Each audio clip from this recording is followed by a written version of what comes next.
Welcome to Bitter Reality Brewing. Yes, we've got a special thing for you. If you've heard of Tree House Brewing, we've got a special guest. We've got special beers, courtesy of Dan. You know Drew. Yep. He's been here, my son.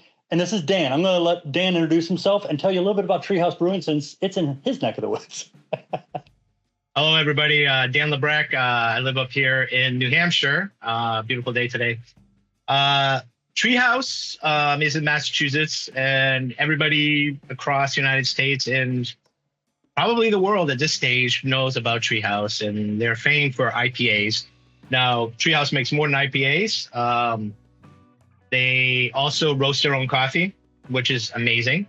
They also do their own. They also have a distillery where they make things like vodka and rum, and they have canned craft cocktails. So if you go to the brewery and you're not into beer, you can get craft cocktails that they have that they make on site. But usually when you get it, you can get it on tap or buy it and order it by cans. They don't distribute. So anybody who's hoping they would distribute to you, they will not do that. You have to go to locations to pick it up. Currently there are 5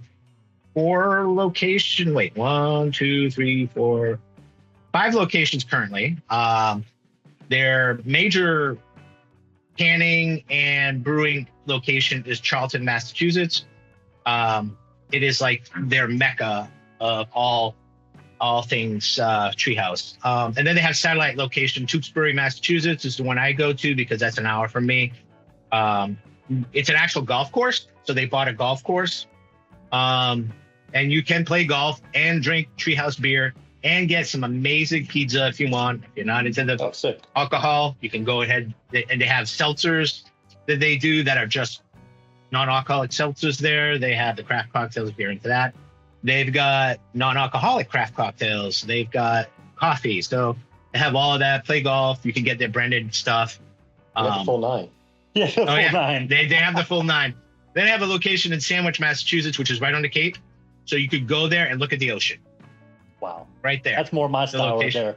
Yeah. They have a location. Yeah. That I only go to the golf one because it's a nice location. They took the whole clubhouse and revamped it. It's all wood and stone. It's a beautiful location, but I go there for the beer. I'll let other people play golf too. That's probably the one I've seen online where I've seen stuff because it looks like it's out on a big open grass thing. And maybe that's the Charlton location. The Charlton location too is one of the ones that has a lot of the open. They actually have trails, so you could actually go hiking around the Charlton location. Okay, I'm good for the beach because I could probably get some crab too. They got Deerfield, Massachusetts, which is kind of a central location. They opened a location in Woodstock, which also has cider in their. So are they only in Massachusetts? No, well, they opened up 2 other ones. One in Connecticut, and another one's going to be opening up in Saratoga Springs. Okay.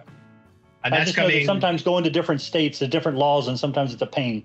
So the one in the interesting thing is, but the one in Saratoga Springs is not far from another major, really popular brewer called Fidens, which is in one of those huge IPA, not like major distributor. They are, again, I think they self-distribute too, or you have to pick it up there, but they're like #1 rated too nationwide. I've never heard of them down here in South Florida, or North Florida, but in Florida I haven't heard of them, so I don't get out much.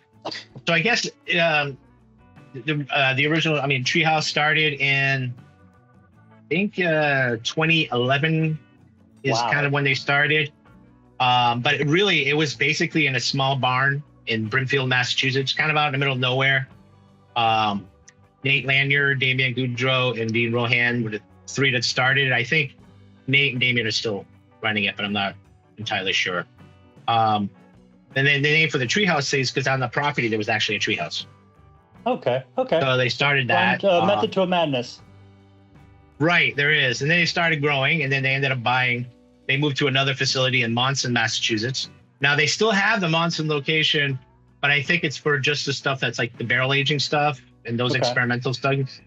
And then they expanded to Charlton, which is their major headquarters.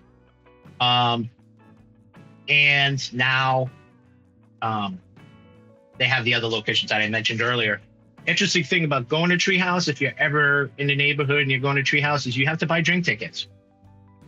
So you can't just go up to the bar and say, hey, give me this many beers. You can buy up to 3 per person. Okay. So you go in and you just pick, and all the beers are the same price. So it doesn't matter. One ticket, it's 1 for 1. You want a craft cocktail, it's 1. So you basically get a QR code on your phone. Okay. You bring it up to the bar and they'll put a one of those, like when you go to a club and they give you those cheap paper bracelets, yeah. And then they'll mark off 3 on your. So if you have a bracelet and your QR code says you have 3 tickets, they give you 3. The place could get really, really crowded. Okay. Especially on the weekends in the summertime. So this way, what they're doing is they do a couple of things by doing that. They limit the amount you can drink. Right. I was going to ask, can you buy another bracelet? No, you can't. Oh. I mean, I'm sure people have tried. I'm sure there's probably ways around it. Especially if you're like doing the golf and you're being there for a long time and maybe you're drinking the non-alcoholic or something lighter, like a lager. Yeah, I'm not quite sure how they get around that. If people do, I don't bother because I'm like 3. I got to drive an hour home. Yeah. I'm usually 1 or 2 based on where I'm going. So yeah, unless I'm home, then I might do 3. Right. And for those interested, they also have a YouTube channel. So absolutely check it out. If you have a chance, it's pretty enlightening. A lot of them are some of them are brewery tours. Some of them, they go internationally to places like New Zealand to, basically go to the hop yards, right? So basically it's their fall when they're going to New Zealand. Sometimes they'll go to Australia too, because they use a lot of Galaxy as well. So they'll stop by Australia, sometimes Tasmania. They go on there and it's interesting just going there and learning about how you have some varietals of hops that we have here. But because of the soil and how things grow, it's not the terroir, I guess you could say, just like in wine when you're dealing with grapes, makes it different. So Cascade from New Zealand is not Cascade from the west here. Northwest coast. No, absolutely totally different. Well, even in the United States, I guess this Cascade you get out in Michigan isn't the same as the stuff in the West either. The West Coast. Yeah, it's not. It's slightly different. There's certain things that pronounce more. And I know, I tell people, if you want citrus, you're up in the Northwest. I don't know enough about the Michigan hops. I've read and I've seen that it's like Chinook is not heavy grapefruit. It's something else with grapefruit.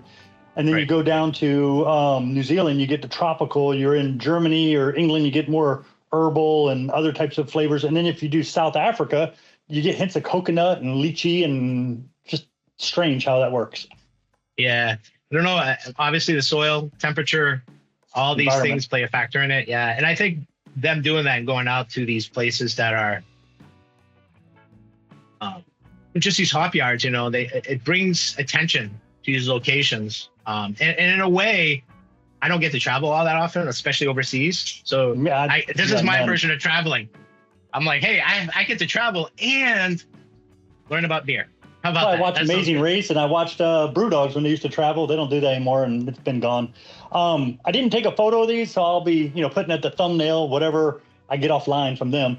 They did do a video recently and I can't remember what it is and I don't want to jump down that rabbit hole too much, but they did something that was very different than their normal, but it seemed like they were trying to appeal to home brewers a little bit and they were talking about equipment and stuff, but it was very at a much more homebrew level. And I was like, oh, that's interesting. I haven't seen them do a video like that. And I haven't had a chance to watch it. They do talk about home brewing. And in fact, I had a contest not too long ago. I entered it. I didn't get selected. But it was one of those contests where it's kind of like a sweepstakes kind of contest where you could say, just submit your type of homebrew. Okay. And they'll send it. The people who get selected will send it to them. Or if they're local, they could go to Tree House, like the apartment brewer, for instance. He had a beer that was selected. Yeah, he had a beer that was selected. So they were testing his brew. So I think that's pretty cool. And they had one guy that submitted one from New Zealand. So when they were in New Zealand, they stopped by his location. And they're not all IPAs. They were some of them were just whatever stouts or anything. Yeah. That's absolutely. Cool. So it's pretty cool. Yeah. Real quick, we're going to go over the tasting, but I want to introduce, we got Julius, which we'll go over each beer as we go to do the tasting. We have Green, and we have Haze. And just so everybody knows, Dan's had these before. We have never had them. We have never popped a can. We have never tasted any of these beers. And we're going to start with Julius. So, and Dan's going to kind of lead the charge to show us what we're doing. Yeah, these are from... What? They're not too old. They're from April 12th, 2024. The bottom of my can says that. It also says "Call your mother" on the bottom. That's mine does too. And it was it was canned on my birthday. So if you want to get us some glasses, I'll fortuitous. You know it's got to be good then. Got to be good. I quit counting my years for birthdays. I just say it was a birthday, and we'll just leave it at that. So I made up the guest bed for Drew. So after he's done drinking these, he can just stay here. I don't know if I'm finished it all. He had another person coming, but sadly they weren't able to attend. Yeah. So. Well, with mine, whatever, I'm doing like half a can, and the rest. You're fine. I'm doing half a can too. It's very hazy. Yeah. Oh my God! I'm at least about is very 12 inches, and it's nothing but aroma. Yep, you're gonna get a super amount. Ooh. One of the things I always get off of it too, aside from the citrus, I get a lot of pineapple on it too. Something like stone fruit, I get definitely. Yes. I'm probably jumping the gun here. And I always forget, people don't remember what stone fruit is sometimes, but like peach and apricot, things like that. And when you were saying pineapple, I was noticing peach and maybe pineapple, but the mango I can see, passion fruit I can't smell, but I can smell the peach and a ton of citrus. Yeah. Citrus is like, whether it be, it's almost like an ambiguous citrus. Not anything specific. Is it called Julius because of like Orange Julius? Is that the idea? That I don't know. Okay. I don't know why they call it that. And I used to think that too, but I've never found definitive proof that is that. I wonder if it is. And I never ate or drank an Orange Julius, but that was in mine and your age. Oh, those are good. The smell dissipates very, very quickly. And I'll let Drew do the first about the tasting. I'm already getting things. The mouth feels a lot lighter than I thought it would be, just because it looks so hazy. I was thinking, I don't know. To me, hazies have almost a thicker mouthfeel because there's so much like particulate in it. Mm-hmm. But it's not like that at all.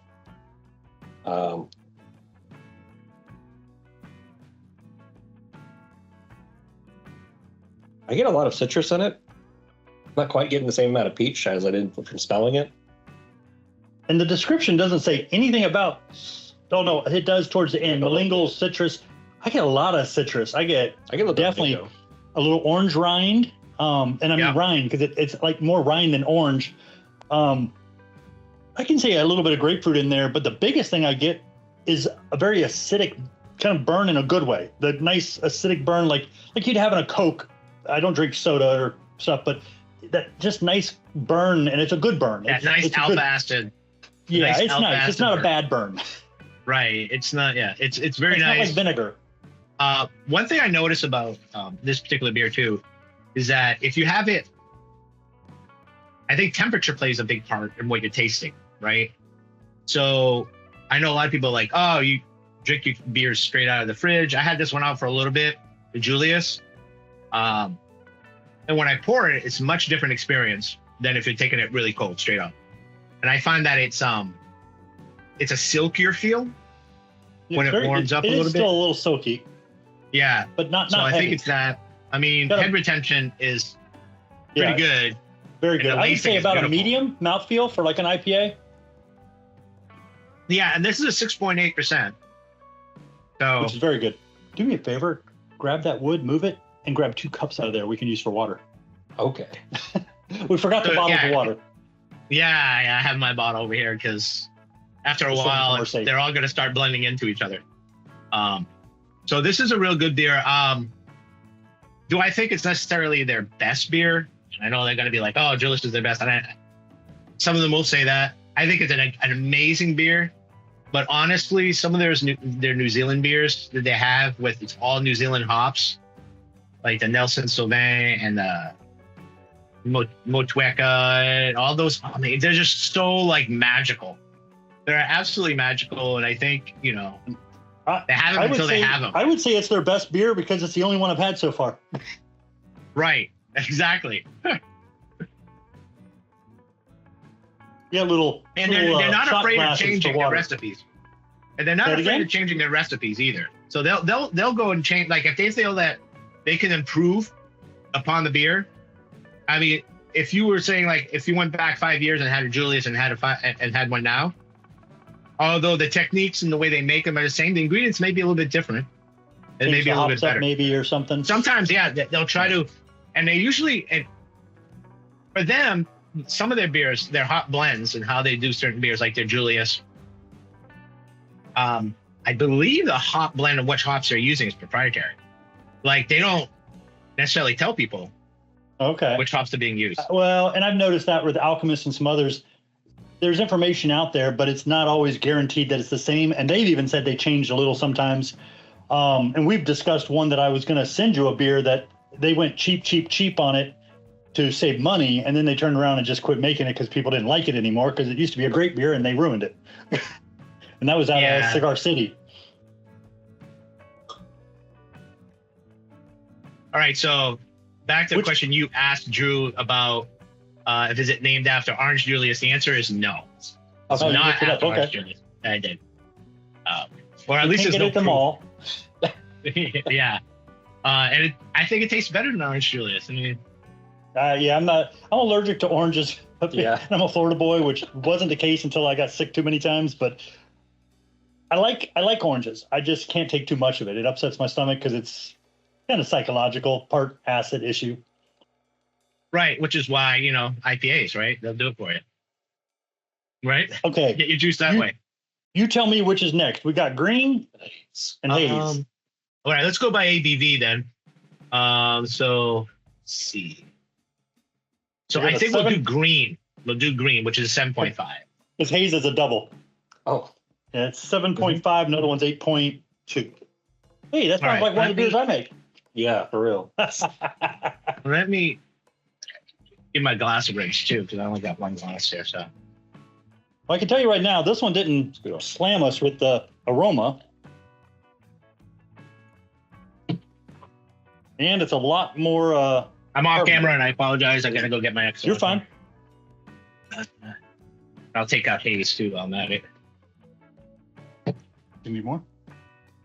Nah. Here. Give your foam a chance. Yeah, let it settle down first. It may be All me, right. but I don't smell nearly as much aroma. Same. I don't. I have a lot of foam on this one, but the aroma seems much more mild. All right, maybe. Well, this one's April 1st, so Only a couple weeks different. And we've noticed that IPAs, at least the ones I make, and they're sitting on tap, they don't always go bad like people say, but that flavor does change drastically over time. We had, well, I I think want to say it was the aroma goes away, right? That's one the of the aroma big things. dissipates. I won't say it goes away; it reduces. As long as it's been sitting in there and you're not doing anything to it, it doesn't seem to go away, but it does reduce a little bit. But I had one that had tropical and a hint of citrus, and it wasn't. I want to keep saying it's mosaic, but I'm pretty sure it wasn't a mosaic hop. But at the end, I loved it. It was like a blueberry hop IPA. It's real good. Now, if you do the swirl with the hand on top, and then take like 3 quick sniffs, you'll get more. And that's what I think. That's where it's almost like right. That one is even more so ripe pineapple. On this, Weird. on I a get note. grains. Oh, Do you? okay. I do too. Yeah, I was making I sure. smell grains. I don't was trying to smell the pull over. hops. So I get yeah, some just of go the ahead. hops, but it's like a mildness. Make sure you swirl. Make Yeah, sure I you swirl was. it really fast. Well, I'm afraid I'm going to splash Yeah. everywhere. But But Well, I you're got drinking like bigger, a, you're like drinking a bigger nice, glasses than I am. So yeah, like a nice 2-row pale malt. Maybe something else, almost like oatmeal in there or wheat, well, I wouldn't be surprised if that's in there. Right? I think it's some wheat. Yeah, but which is very unusual in there. And it's Galaxy. I should be smelling lots of Galaxy I hops. smell the hops now just for a little bunch, but it's still very mild. That's Yes. weird. Right. When they mentioned pineapple, orange sorbet, and tangerine, but I haven't Lemon taken a lime. sip So yet. we'll see. Here we go. All right, give it a shot, guys. I'll let you guys taste it first.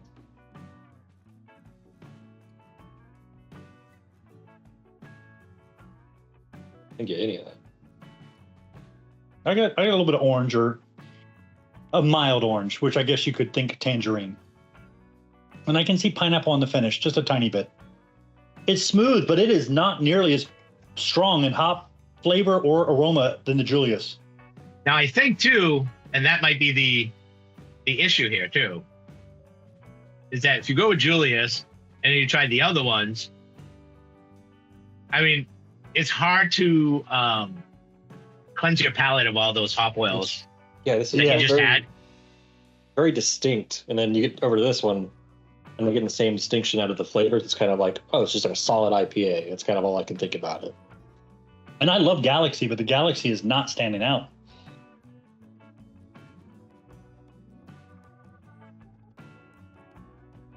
I'm going to do a palate rinse and then try it again. I get a little more acidity this time, but now I taste more orange, more tangerine, pineapple on the finish, and it's a little bit of pineapple. It does but have a good malt backbone, though. I'll have to say that on that one. It's, yeah. I think it's more noticeable on the Pale Two-Row, but it's almost like it's not just that. It's something else. Almost like they mixed the Two-Row with maybe a Vienna. There's something else going on. There's another biscuity. item in there. It's very biscuity. It could be Vienna, it could be biscuit, it could be Victory malt, actually, to be honest. Because sometimes Victory to me smells a little bit like a wheat or something. Oh, Shouldn't, but it does. And I love Victory, but I can't nail it. There's something else in there, but it's weird because I'm not used to smelling grains in a beer unless it's really kind of almost an amber or darker. Or if it's a Pilsner and it's very light with almost no hops, then I smell, of course, the hay and the Pilsner malt. After like cleansing the palate a little bit more, I get a lot more orange out of it. I did too, and I got a little more acidity out of it. Not as much as the Julius, but like a nice little tang. Like grapefruit, I get a grapefruit pith. Like orange pith. Yeah. That would be the Which acidity. I always like in my IPAs. I do like that. One of my favorite hops. Little bite. My favorite hops when I first started learning about IPAs was Chinook. And Chinook's known for grapefruit. Yeah. That's a classic one. That's one I think that's is it Bell's Half-Hearted? Is it Bell's Half-Hearted or Wholehearted? It's Bell's. Oh God, I'm dying. Wrong pipe. Two-Hearted?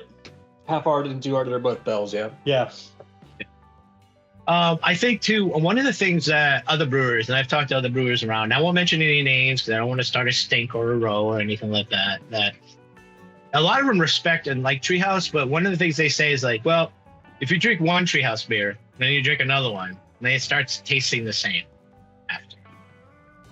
And I get that to an extent, but it's like the whole thing where if you have a line of beer, say like a flight of beers, and say you have a mix. You say you have an IPA, a lager, a stout. Don't start with the IPA. No, you got to start wreck your lighter palate. to darker, low ABV to high, and low IBU to high, if you can. Here you go. Can you tell them apart? Oh, yeah. And those are the two? Two different beers. The only one is the one that has less is darker by a fraction. Yeah, Julius. Yeah. Green. Okay. Let's move on to the next one before I'm not able to taste anything. Taste anything else? Yeah, I'm gonna go ahead and just. You get the glasses. I'm gonna drink some water. You need some more water? Yeah. Luckily, it wasn't 5 beers. I'd need a pre-break. Nah, yeah, that's yeah. I was gonna watch out. Drinking all the water more than anything. Restroom break, to put it politely. Or back in my old days, I used to call it breaking the seal. They still do that. Yeah. They still say that? Okay. Yeah. I had never heard that. And then we're going to go for Haze here, which is an 8.2 double IPA. And then Dan's going to take a nap. No. Yeah. No, I'm not. Like I said, half the can is going into another thermos. I'm just pouring them. I'm blending them all together. I'm going to make my own treehouse beer. I was going to say, that's probably not bad. We do that a lot when you have them on keg and taps. We try things mixed all the time.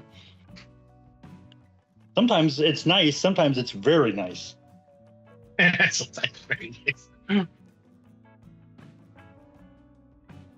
Well, you think about it. That's what the big brewers do sometimes, right? In order to get consistency, they take different batches and blend them to get the same flavor. Well, that's how you get Sam Adams Utopia beer. That's I don't even think it's 150 anymore. I think it's like 250 starting price. Yeah, it's crazy. I've never had it, and even though Sam Adams is my neck of the woods, I would never have it.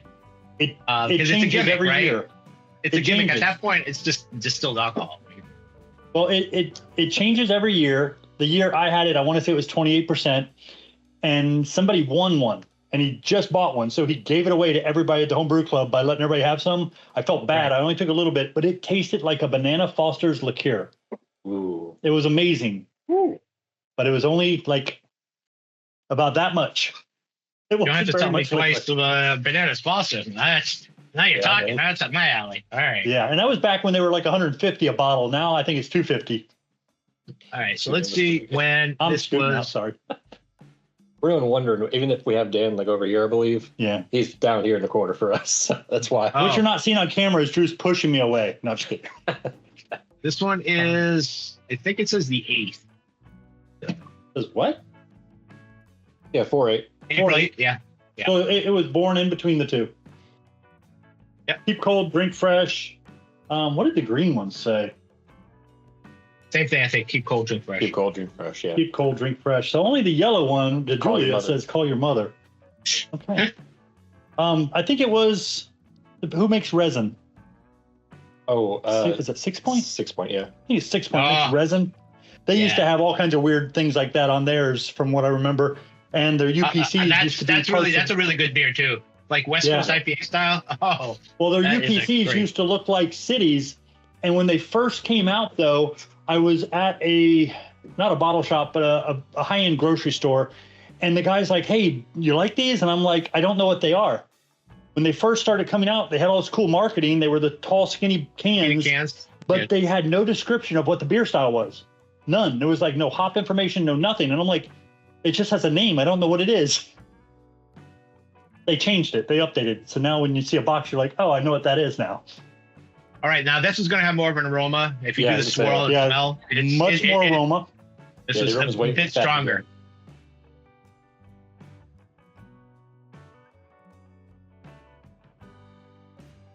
Maybe you jinxed it. I'm smelling grapefruit rind. No, it's kind of fruity to me. It's kind of. I'm smelling. I haven't tasted it. There's orange juice, fresh peach, smell orange juice. papaya. Smell that. I could agree. Yeah, and a gentle bitterness. A lot of the higher alcohol IPAs do have more of a tropical fruit smell to them. I can get tropical. Well, I think, and like I always say, there's a relation between the hops and alcohol, right? So the higher the ABV, this is the hops shine and become almost their own entity at that stage. When you have a session IPA, they could be, the hops are so green tasting. It might like say you get a session IPA that's like 4.5%. The hops there, you could taste them, but you also taste the herbal greenness of the hop, which the grassiness. You're like, ugh. Yes, and Centennial on a low ABV is very grassy. And there's a beer that I drink every once in a while. It's from Athletic Brewing. It's non-alcoholic. Every once in a while, I like to balance it out. That particular beer that I drink, they do a good job. Don't get me wrong, for a non-alcoholic, but the hops are very pronounced in the green zone. What are you getting out of this one? One thing I'm tasting very different in this. Okay, this had a very nice, crisp, acidic burn, which is the Julius. Green had a mild acidic burn, very mild, almost a pininess to it, but just very mild. This is more like a citrus juice acidity. I'm getting like an orange juice out of it. Yeah, it's more like the acidity you'd get in OJ. It's actually pretty similar to Veterans. I don't remember what the name is, but it's like a Badger. It's 9.9%. It's also an Imperial IPA. Yeah, I haven't had that one. Less sweet. It's very good. I like it. Veterans United makes a lot of great beers. I believe, at least when they first opened, we're all ex-military. They make a really good rye IPA that they rarely have on tap. It's a specialty. It's a pale ale, actually. And they make a one I get as my go-to to start. I thought about sending, but I think we did a beer thing on that. It's a honey wheat, which is very nice as a starting beer, with a little bit of rye, I think. But I have not had a 9.9 from them. So you've had some beer I haven't had from them. It has the one thing about I think this particular beer, the Haze, that you're not gonna get in the other two, is it has an alcohol sweetness. Yeah. Yes. It's not as pronounced as the veteran you're talking about, which I like. I like that it's a little less sweet. It's a mild alcohol. Right, because it's not like we're not getting to the 9 or 10% range. Yeah. Which is Yeah, but I've had 8%ers that it stands out more, which is not necessarily a good thing. So it's nice. Yeah. The peach, I can see the orange is kind of dominating the peach. Yeah. And the papaya, I could only really smell because the other flavors are just so much stronger. One of the hops they like to use there. Hmm? One of the hops they like to use at Tree House is a hop called Nectaron. Yep, very popular, very expensive. Yeah, but I mean, I think Haze has Nectaron in it, which is where you get that peach, the peach notes. Okay. So a lot of their beers, like when he talks about the beers on his YouTube channel, sometimes he'll say, "Oh, it has Nectaron," and I'm like, "Oh, I mean, I like that. I think it's a great hop, but I don't use it ever in anything I make." So I've never used it because of price. It's very expensive. It's kind of, to me, it's like Citra hops. When they first came out, they were very expensive and everybody wanted them. And now you can get them and they're very inexpensive and not as cheap as Cascade, but inexpensive. And I figured Nectaron will eventually get there and then I'll try it. I like that. Yeah, as they keep making new hybrids all the time, of everything. I'm getting a lot more papaya as it goes on. I like that a lot. It does have that kind of central orangey flavor to it, but the papaya is now. There's a lot of notes. I think this particular beer has a lot of layers, right? So you get the orange, but if you let it linger a little bit, and then you aftertaste, you're gonna get other flavors coming in. Yeah, starting to come through. There's a little bit of grapefruit rind in there, just a little throughout the whole thing, but the orange is still dominant. He says he thinks this is his favorite so far. I would say this, then the Julius, then the green. Yeah, I love Haze. I feel bad. I kind of think we should have started with green now because green seems so mild. Then we would have known if it really was because the Julius would stood out after the fact. That's true. But yeah, it gets all messed up when you do it that way. But hey, I don't know. It was a good time to drink some beer. Saturday night, weather here is perfect. So if I had to say it, I would. If I was just having something for dinner, I'd go with green. But I like the Haze a lot, and I like the Julius a lot. It was kind of be a little bit of a toss-up for me. I would probably go with something like the Julius or the green as my first beer, and then finish with this if it was a bad day. Yeah. Hey, don't blame you. Or, if you had access to Treehouse, you'd finish a bad day with a King Julius. Yeah. Oh yeah, sure. And then the wife would be driving. Yeah, that's the whole thing on that one. So she doesn't drink, so it works out well for me. Every now and then I go out and I'm like, "Oh, can I get another one?" She's like, "Fine, but give me the keys." Yeah, one day I'll have that one. So what I'll do, I think going forward too, is if I find any good beers up here this way, and I know that are good, I'll go ahead and just send you some. Okay. We can probably do this again at some point. I would say within the next week or two, should have your collection. I'm looking to get you, instead of 3, I really want to send you 6. That's why I've been asking questions. But I want to make sure they're worthy. You know what I mean? They're not like, yeah, that's nice. I want it to be like, even if it's either, oh, it's amazing, or man, I've never had anything like that. I mean, you'll give me an excuse to go places that I haven't gone to yet. Like, if you're like, hey, I like some Alchemist beer, I'll be like, well, it's a nice day for a drive. I'll drive to Vermont to get some Alchemist beer. Because obviously we all know about the Heady Topper and Polkamanger, but they have a lot more they make there on premises that, they don't, and they only distribute within, I believe, a 15-mile or so radius. That's it. So you can't get. I'm probably going to get some, if anybody's still watching the video at this point, this long in, might get some hateful comments on this, but when I was in Indiana and at Blickman, and I went to a restaurant the night before I got to go to Blickman, I had, it's not Alchemist, I'm trying to remember what it was, but it's a pale ale that's very famous up there, very hoppy, very nice. And I had to order it. Gosh, I remember, I'll put it up somewhere on the screen, but I can't remember what it was. And I told somebody, yeah, it was really nice. I expected more. And they were like, oh, how dare you say that? It's like, it was good. And they're like, what do you mean good? It's an amazing beer. I'm like, it was good. It was above average. And they're like, everything I said was just like, not good. I mean, I don't know. I tell people that stuff too sometimes when I go to their breweries and they look at me like, I'm like, dude, I'm like, I never give a beer a bad rating except for like maybe one or two out of my whole time that I've ever tried beers. All my beers that I try are 4 and above because for the most part, I always try the beers. And I always know that if I go to a brewery, I'm like, I see what you're trying to do. Maybe you didn't nail the landing that great, but you got close, right? Yeah. You get a 4.0 from me or something like that on tap. Or I know you think it might be good just for someone else. It doesn't hit your palate right. Right. And I'm just saying that you guys are, and I guess it's like restaurant reviews and all that stuff. I'm like, I know you guys are working at this. This is a job. I mean, and you know how it is homebrew. And I didn't say that earlier. I do homebrew too. Not to the same level that Mike does. But I do like this. I'll take like a month off and then go crazy. And I still have one to brew now that could be thiolized. So we'll see how that goes.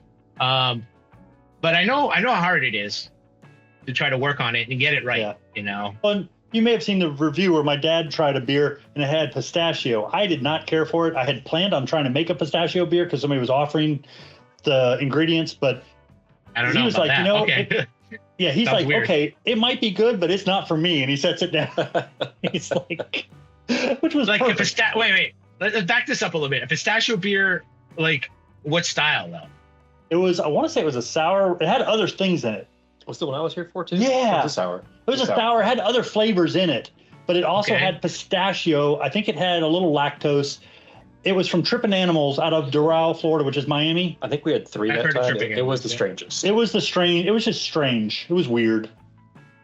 I mean, it would be like eating fish with blueberries. But I would encourage people to keep making stuff like that because it's yes, and somebody likes it, but there's a brewery in Maine right across, probably about, I'm going to say maybe 20 minutes from me because I live close to the Maine border. It's I don't know, shout out to them, Corner Point Brewing, small affair. The brewer's from New Mexico, so one of the beers they have uses hatch chilies. Ooh, hatch chilies. Hatch chilies. Oh, okay. So it's not spicy, right? Because hatch chilies aren't spicy, but they're very flavorful peppers. So when you drink the beer, there's no mistaking the flavor of hatch chilies. I mean, it is predominant, but it works. I don't know what else to say other than this is a gem. I've never had a beer using that kind, like chilies. I've had spicy chili beers, but not like this one. St. Augustine is known for dottle pepper, so every brewery down there occasionally comes out with a dottle pepper beer, and dottle peppers are good. But for some reason in St. Augustine, it's just a mild hot pepper. It's not crazy. I want to say it's less than a jalapeno. It's not that hot. I think so, or around that. Around the same as a jalapeno. All right. Short pepper, grows extremely well in St. Augustine. They're known for that pepper, but for some reason, everybody likes to put it in a tomato-based hot sauce, which is gross. It's nasty. I can't stand it. It's disgusting. But in a beer, it's fine. I actually had a mead with a little bit of dottle pepper, and it was amazing. That would be outstanding. Yeah, I mean, and it had some heat to it, but it was a heat that kind of burned and dissipated and didn't stay lingering, which was nice. So you like mead too, then? Oh yeah.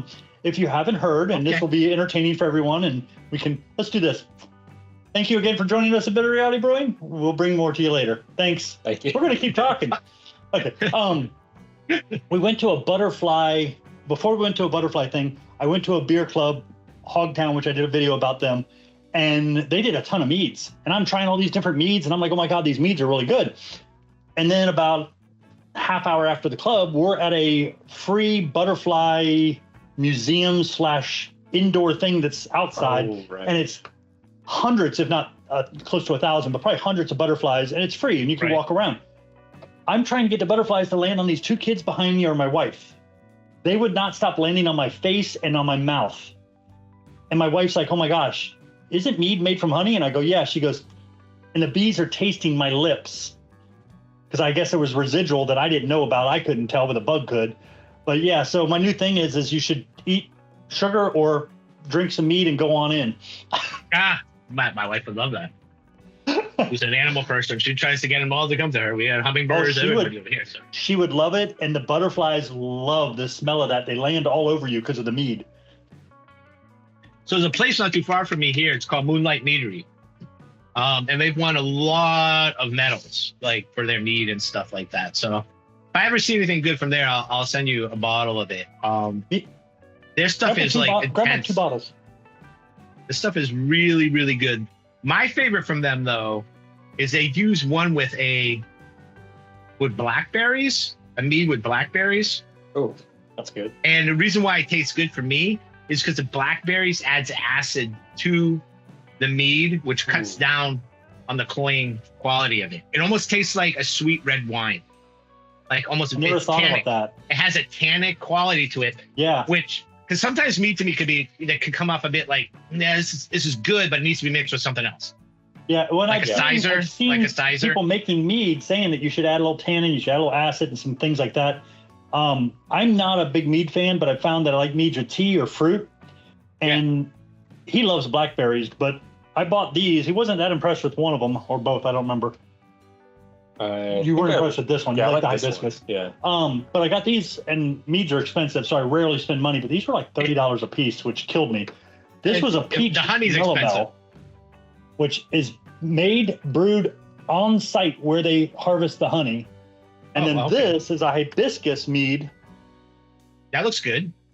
And my dad liked both of them. He has never had mead in his life. I loved both of them. I still have a sip in there. Look. Yeah. I had a medieval history class in college, and one of my professors had brought in Chaucer's mead, which is, you can get that anywhere pretty much. I don't even know what that is, but okay. Yeah, it's the name of it, Chaucer. It's just the name of the company that makes it, Chaucer's mead. So it's very basic mead, and I'm like, oh my God, this is so good. And then I always looked for it, but this was back in the 90s where there weren't a lot of craft and variations of things out there.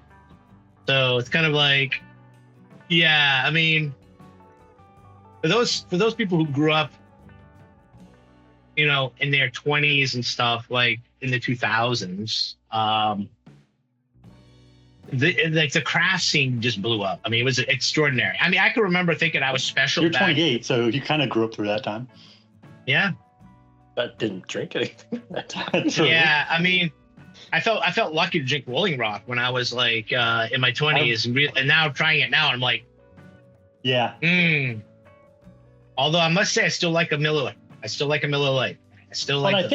I think Rolling Rock got bought by somebody, and somebody says it has changed a little bit. There's somebody else who owns it. It's probably changed hands a few times, but somebody was telling me it's changed a bit. Yeah, I didn't know anything about beer back then. I liked Rolling Rock and anything that was what they called dry back then, which I still like dry beers now. Oh, yeah, Molson Dry.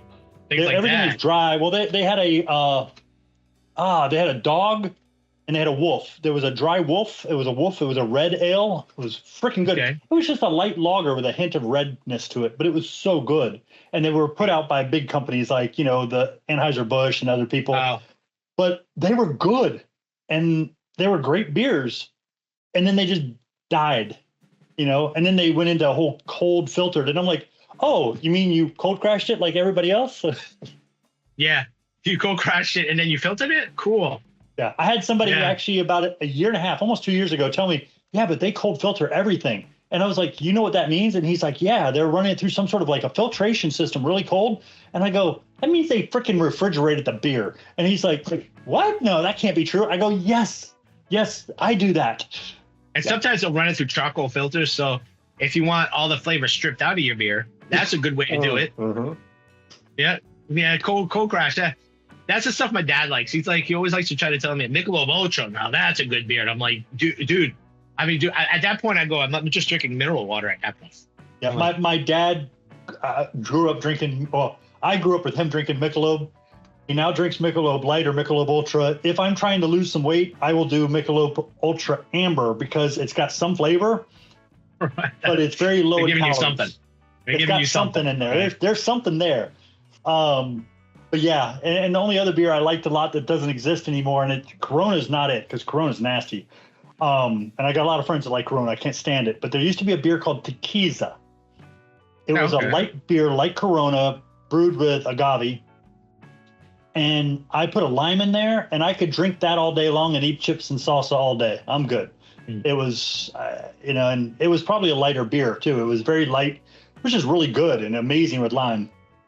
I mean, if we go on Mexican beers, and I always tell people stuff about Mexican too. Yeah, it is nasty. So if I go with people and tell them about Mexican beers and they don't really know this, I go, for the most part, Mexican beers are just German beers. Yeah. Because the tradition of brewing beer in Mexico was brought over by German immigrants to Mexico. And you want to help them with that? Do you know what a Modelo, and I made a mistake and ordered it one day with my food and realized it is not good with food. It's only good with dessert. What Modelo Dark is? What? Dunkel. Oh, it's a Dunkel. Yeah, that's right. Yeah. It's a great dessert beer. It is not a beer to have with your main meal. It's too sweet. It's just not a good meal beer. It's not with spicy food. It's good with dessert, like a flan. However, a regular Modelo, that's like one of my favorite ones. My go-to at the Mexican restaurant. Negro Modelo is the dark. Negro I go for, what is that? It's the amber. That's what I'm talking about. I don't know what the name is. The Secchi's? The Secchi's amber with a lime. That's my go-to in a Mexican restaurant. And I'll normally order like a big 20 or 32 ounce, and I won't even finish it most time, eat my food and leave. And I feel like I had water. There's no alcohol hardly. Yeah. I mean, anything in clear or green bottles I stay away from nowadays, because I'm not a big fan of skunky beers, because you're going to get skunky beers every single time. But people don't notice that. I get it on tap. I never get it at a bottle, but tap. And still, it's a brown bottle, but still I get tap. Yeah. Yeah. So like I always tell people the stories about like how Heineken tried to introduce like a different hop into a beer, because you can breed hops to not have skunkiness. So they tried to do that in the United States, and people didn't like the beer. So they just went back to the old style of being skunky. And people are like, oh yeah, this is what it's supposed to taste like. So I'm like, yeah, America. That's cool. Cool story. I went to a Mexican restaurant recently with my wife's parents or my in-laws, and they said, do you want the 16 ounce or the 40? I'm like, I'll take the 16. I'm like, yeah, no, I'm good. I'm like, 40? 40? Yeah, 40 ounce beer. Is this for the table? I mean, is this a picture? You give me a picture of my own? Sure, but yeah, and I asked her, I said, that's a lot of beer. She goes, yeah, most people either order it and don't realize how big it is, or they look at me like you did and go, 40? And I was like, yeah. I'm like, no. Good. I'm like, if I'm that thirsty, 40. I'll order a second 16 ouncer. 40. I'm like doing the math in my head. I'm like, so 3.5 pints? Is that what you're trying to give me? Wow. It's pretty close to what a gallon is 128 ounces. So that's what, a third of a gallon? Yeah. Almost. Yeah. Yeah. Now we have 2 breweries, and I think I mentioned them to you, but one, I was never impressed. Just never.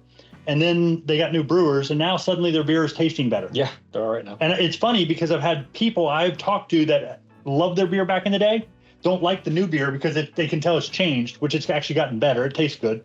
They didn't do anything to do with brewing. Yeah, their answer to brewing salts was the 5.2 pH balancer and just dumping it in. And I knew this because the home brew supply company is next door, and they used to tell me that they buy that stuff by the drum and they just scoop it in. And I'm like, what? They're like, they don't treat the water. They're lightly filtering it. They're not doing anything. I'm like, is that why it tastes like crap? And they're like, yep. New brewers, the beer is getting much better. Then we had a company, which I would tell you in a heartbeat if you came down here to go to at one time, was Ardwolf. Ardwolf. Yeah, I have a T-shirt from them. Yep. I was there back before I knew about your channel and everything. So. Oh, okay. But amazing beers. They have all your IPAs, your lights, your sours, your barrel aged, your farmhouse. They got everything. And they do tons of barrel aging of all kinds of beers. Well, something happened. And for the past year, it's been like, you buy some beer and you're like, okay, it's pretty good. You buy it again, you're like, God, it's nasty. It was like something was wrong, and it was really jacked up. I've been going there recently a few times, and it sounds like and tastes like it's getting back to where it used to be. So I don't know what happened, if somebody else came into handling the beer or did something, but something was broken. Right.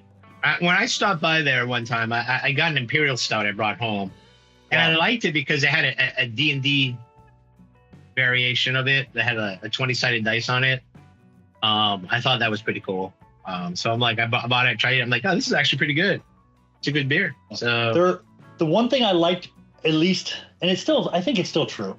but when they were really doing great, they're extremely honest about their beer.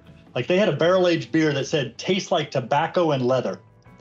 And I'm like, I don't want to order that, but can I have a sample? And they said, yes.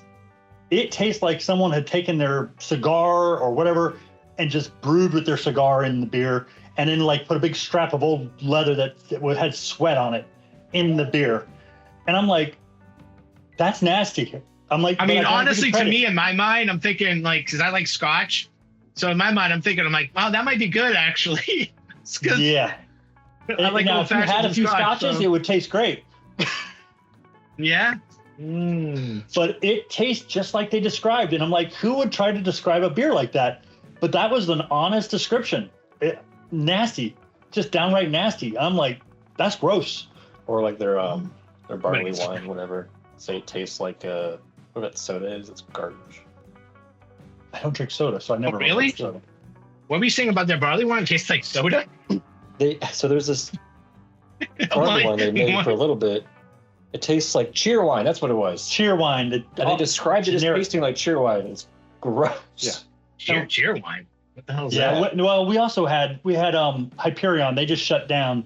But Hyperion, when it was first getting going, I say first getting going, it's been open about a couple years. It was like going to a home brew club and everybody putting whatever they brewed on tap. Oh. Yeah, it was. Hit or miss then, huh? Yeah, you were like, hey, that's pretty good. Hey, what the F is that? Was that the one with the cough syrup? Yes. They said it was a red ale. That's all it was red ale. And would remind you. Scissor. Yeah, it reminds you of, scissor, like syrup, would remind you of Ludeman's cough drops. It tastes like drinking Ludeman's cough drops, those little red candied cough drops. It literally tastes like someone had just taken that, broken it down into a liquid, and carbonated it with alcohol.